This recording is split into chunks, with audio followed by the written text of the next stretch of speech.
Welcome to Aditya academy. तो आज जो डिस्कशन मु तुम सहित करी अपकमिंग ओसीएस एग्जाम जोटा कि जून 7 होगा जाऊँगी। ऑलमोस्ट 1 मंथ कंप्लीट अच्छी। तो आम पाखे केते समय अच्छी?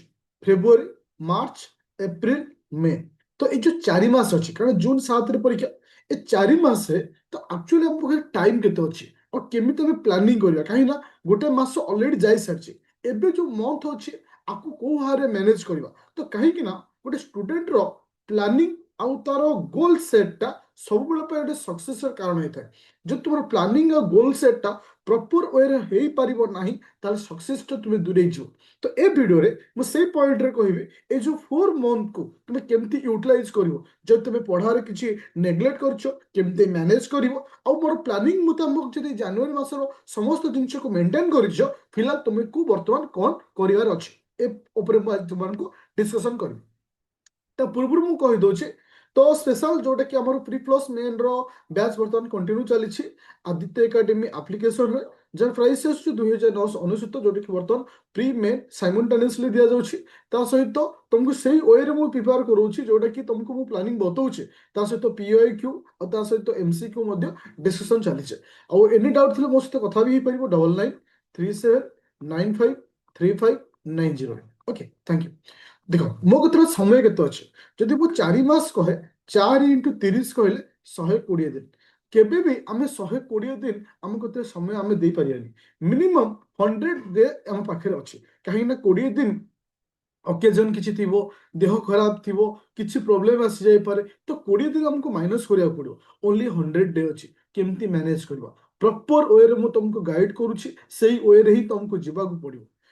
फेब्रुआरी मार्च मार्च मास ए 2 मास सबुठाରୁ इंपोर्टाट मुहूर्त। ताले करिवो कोन ए मासरे मु तुमको जेमति कहिथिली जनवरी मासरे तुमे को चैप्टर को इंपोर्टाट दो बोली हिस्ट्री और एनवायरनमेंट। जदि तुमरो ए चैप्टर कंप्लीट सरीनी ट्राई करो फेब्रुआरी मासर 10 ରୁ 15 तारिख भितर सारिया पाई। आ ता सहित ज्योग्राफी आउ कोन ना इकोनॉमिक्स को ए फेब्रुआरी एंड भितर सारिया पाई। थ्योरी कहीं मु कहूँ जे तुम थ्योरी सरीज ताल तुम एमसीक्यू प्रैक्टिस सेट करने तुमको सहज हम आती तुम कॉन्फिडेंस सहित आहरी इंप्रूवमेंट हो पार।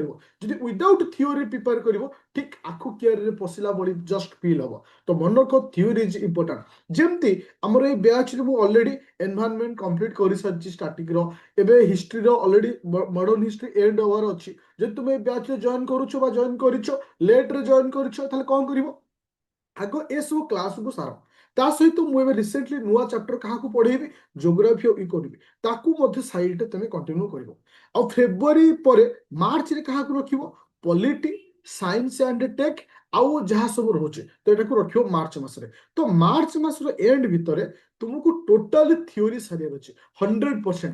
ताले तुम्हें साइड रे क्या प्रिपेयर कर सीसैट पेपर को आउ करंट अफेयर को सीसैट पेपर आउ करंट अफेयर को साइटली प्रिपेयर करथिबो। कहीं ना करंट अफेयर सबुठाରୁ महत्वपूर्ण तुमको अक्टोबर ओके अक्टोबर 2025 कतुर प्रिपेयर करिवार अछि अप टू को पर्यंत ना एप्रिल एप्रिल 2026 पर्यंत। ताहले तुम जानिबो तुम पूरा सबु जिनिस रे मजबूत तुम अच्छ और प्रॉपर जगह रे तुम पहुंच परिबो। एया को मेंटेन करी चलिबो। तले एतिक मोर रिक्वेस्ट रहिबो जे नुआ जे एबेठु पढुछ बा जो माने स्टार्ट करि सारिछ तुम माइंड रे गोटे सेट रहिबो मते मार्च मास भितर सारिबार अछि। ताले इटी मु इंपोर्टेंट काहा को देबी ना इटी इंपोर्टेंट देबी वर्तमान एबे जे ज्योग्राफी ज्योग्राफी सहित किए से ना तुमरो इकोनॉमिक्स को। तापरे मार्च एटा अछि फेब्रुआरी मास रे मार्च मास किंतु ए समय रे कोनोसी टेस्ट सीरीज दबनी ताले दबो ताले काहा को ना समस्त पीवाईक्यू को पीवाईक्यू तुमरो यूपीएससी रो ओपीएससी रो वेस्ट बेंगल रो बिहार रो और होला किसे ना ये हमरो यूपी हाँ और होला यूपी ए चारोटी स्टेट रो बा जेंति यूपीएससी ओपीएससी वेस्ट बेंगल बिहार और यूपी तो एमानकर पीवाई को गुटे दबो। पीवाई को माने बेसी वर्ष रे मैक्सिमम टू मैक्सिमम 3 इयर रो पीवाई को तुमको लगेबार अछि। एई प्लानिंग रे तुम प्रिपेयर करो डेफिनेटली सक्सेस पाइबो। आ मन रख निजर गोटे डायरी मेंटेन करो जे को चैप्टर मोर रही जाउछि को चैप्टर मु पढुछि सेही वे रे चलो डेफिनेटली सक्सेस हो। किंतु प्रत्येक दिन मिनिमम 2 घंटा तुमको मेन आउ ऑप्शनल को दबार अच्छे तो जमती मु कही GS1 को इंपोर्टेंट दबा जनवरी सेमती फेब्रुआरी मासरे क्या इंपोर्टेंट दब ना जनवरी रो जो अधा रही जाए GS1 ता सहित GS3 किंबा 2 को स्टार्ट कर दियो बेटर हम GS3 को स्टार्ट कर दियो बेटर हम GS3 को स्टार्ट कर दियो ओके तो एटा को साइड रे न रखियो तुमको आफ्टर प्री परे टोटल प्रोब्लेम रे पड़ जिवो तो एई वे रे चलो आउ तुमको पर्सनाली यदि किछि भी प्रोब्लेम होउछि जे सर मु एमती मैनेज करि पारुनी तो मु गोटी क्लियर कट बाट कहूछि देखो सीधा आदित्य एकेडमी एप्लिकेशन रे जब जॉइन करछो बा न करछो बा करूछो सीधा ओपन करिवो प्रीलिम सेक्शन को जिवो देखो पूरा क्लियर कट प्रीलिम सेक्शन रे GS1 रे एनवायरनमेंट जति पढ़ाई छि थ्योरी साल पॉलिटी जति सॉरी हिस्ट्री जति पढ़ाई छि थ्योरी साल वर्तमान मु ज्योग्राफी और इकोनॉमी स्टार्ट करबी तुमे मधे सेही हिसाब रे स्टार्ट करिवो ता सहित मेन रो क्लास मधे मु कंटिन्यू करि छि देखो मेन फाइल को जिवो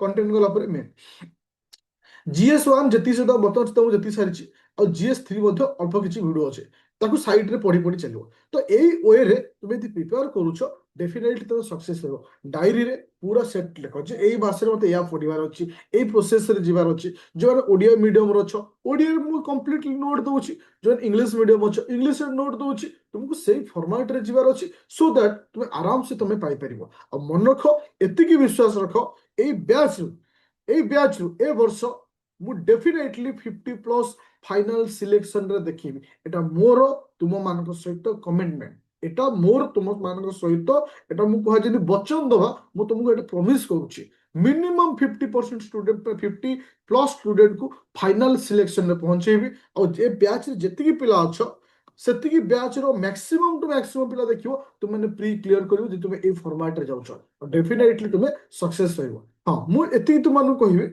जहां भी डाउट अछि मते तुम डायरेक्ट मेसेज करि परिबो 9937953590 किंबा मते कॉल करी कथा ही परिबो आउ कॉल करिवे जदि मु रिसीव न करूची मु डेफिनेटली तुमको कॉल बैक करिवे आउ जो प्लानिंग दोची से प्लानिंग को नै तुमको आगु जिबार अछि ता सहित एबे थारु जेंति तुमको MCQ PYQ दोची तुमे मध्ये सेही हिसाब रे कंटिन्यू करिवार अछि डेफिनेटली तुमे सक्सेस पाइबो बट बी पॉजिटिव रहिवार अछि आउ आगु को जिबार अछि तो चैनल जदि नुआ छ चैनल को सब्सक्राइब करिया सहित और एनी डाउट थे मत मेसेज भी करि परिबो तो थैंक यू स्टूडेंट।